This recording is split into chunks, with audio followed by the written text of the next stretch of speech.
Diesel petrol ధరలు మరొక్కసారి పెరిగినాయి. వాహనదారులకు భారమైన అర్థం చేసుకోవాలి. ఎందుకంటే ఈ పెట్రోల్ డీజిల్ ధరలు మన చేతిలో లేవు. అంతర్జాతీయంగా క్రూడ్ ఆయిల్ బ్యారెల్ రేటు పెరిగిన కొద్దీ మనకు పెరుగుతుంది. మనందరికీ తెలుసు, అమెరికా ఇరాన్ యుద్ధం వలన ముడి సరుకు ఈ ఆయిల్ సంక్షోభం తలెత్తింది. ఎప్పుడో పెంచాల్సి ఉండే, కానీ మనకున్న నిల్వల వలన ఇన్ని రోజులు కేంద్ర ప్రభుత్వం పెంచలేకపోయింది. ఇప్పుడు తప్పని పరిస్థితుల్లో పెంచాల్సి వస్తుంది.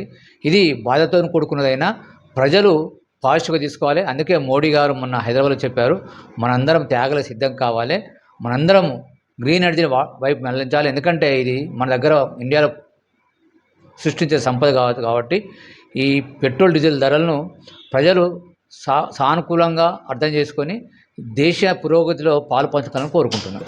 Doctor Pagadala Kaliprasadarao, EC member, Telangana state BJP.